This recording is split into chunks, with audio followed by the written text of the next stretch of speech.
How's everybody doing? Good, good. My name is Christopher Bearbeam, and I entered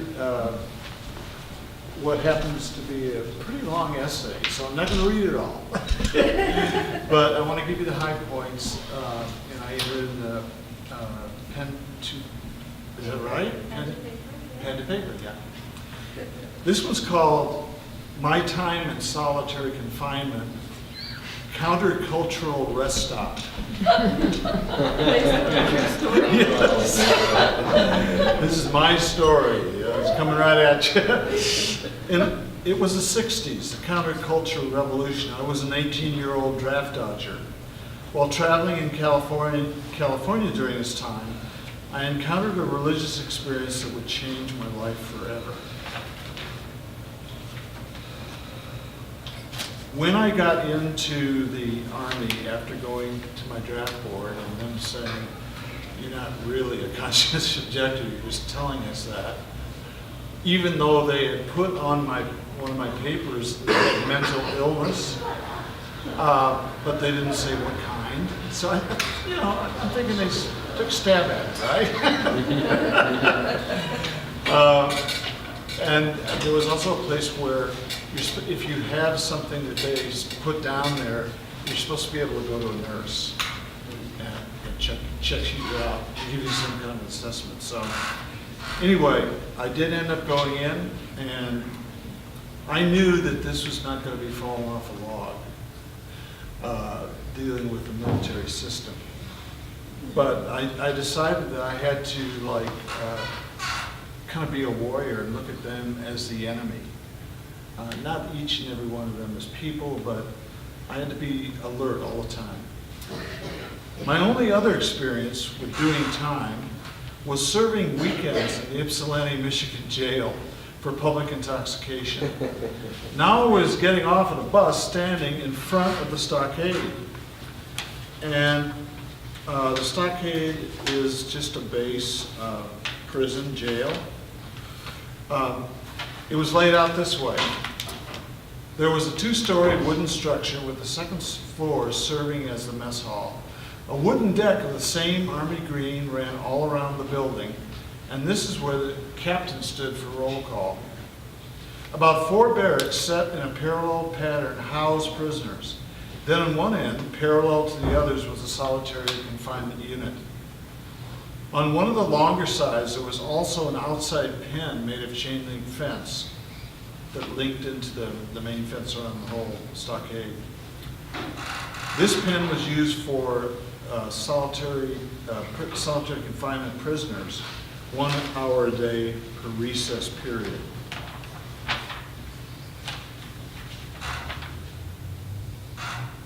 Oh,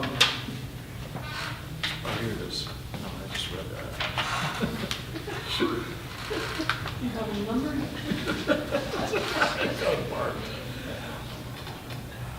Let's just put it this way. This was not the Hilton.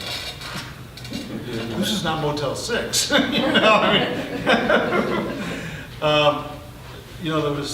hot. It was in South Carolina. The heat was unbearable. Not very good air conditioning. By the way, courtesy of Uncle Sam's Army, we were given a very bright spotlight that shined into our cells 24/7. Yes, it was dear of them to go out of their way to give us this invitation to a party. They did. As a stockade prisoner, one Friday night, arriving at my resolution to observe the Sabbath day, I was a part of a group that was like a Messianic Jew or Jews for Jesus, and so that became really what I focused on, my own particular beliefs. And I just didn't know. I didn't know what to do in this situation. So when you don't know what to do, just stick your face out there and something happens. The Sabbath was honored from Friday night at sunset until Saturday night at sunset.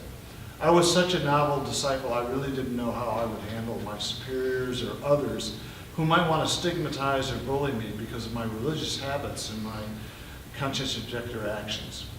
I was scared and anxious about this, and I just began to fixate on it and obsess about it.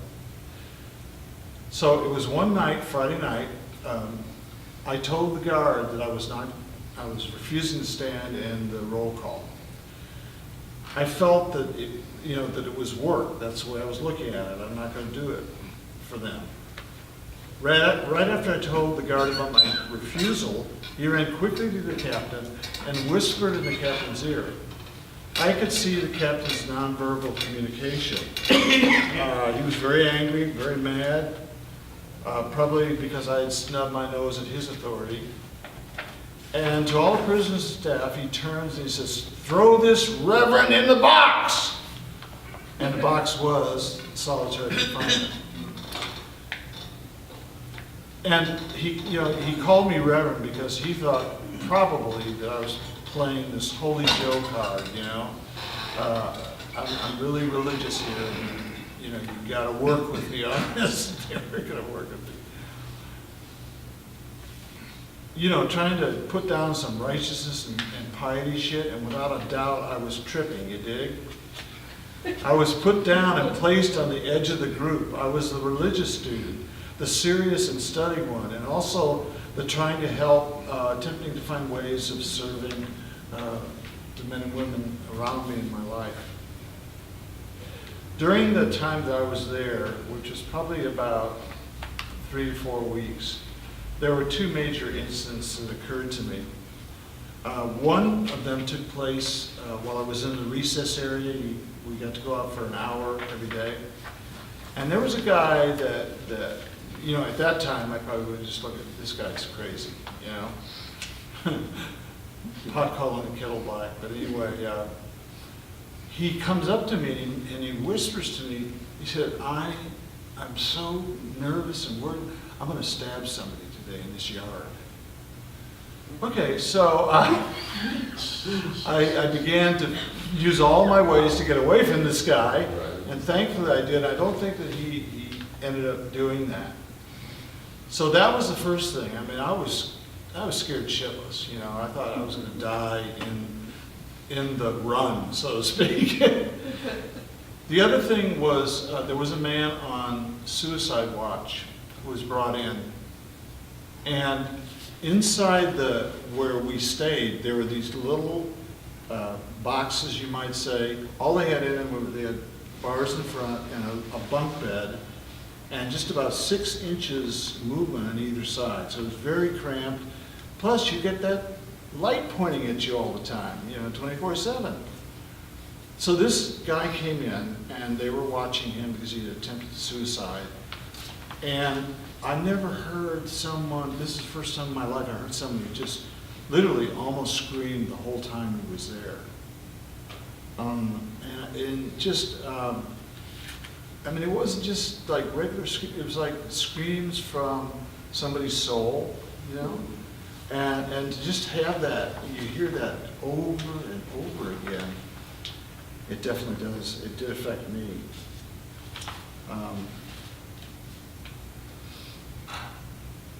As I lay in my bunk and thought about the man's scream of pain, I realized that the kind of painful lamentation coming from my jailmate was coming from some very deep subterranean place inside of him.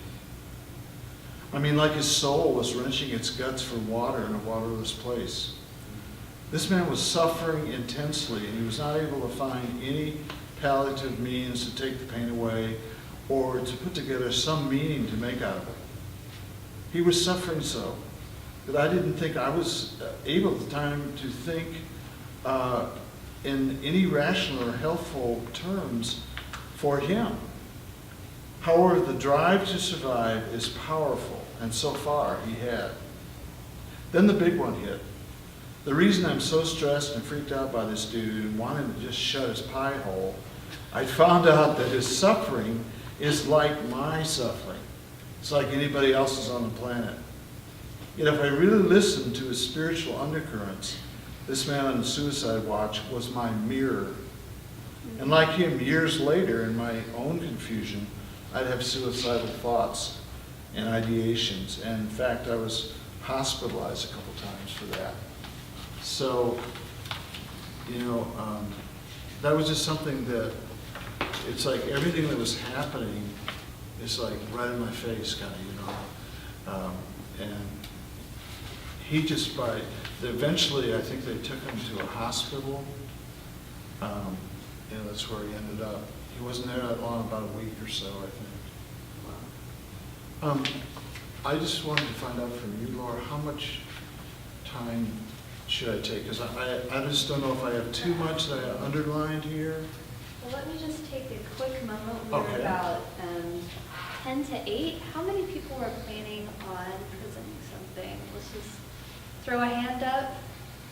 I know we've got Dude Choir and Shaniqua, Milton. Okay. Maybe just I can wrap it up right Yeah, and then Yeah. maybe if we have a little more time, we can pick it back up. Sure, and if anybody has any questions, just come up and talk to me. And, I'll be glad to answer anything I can. Thank you very much. Thank you.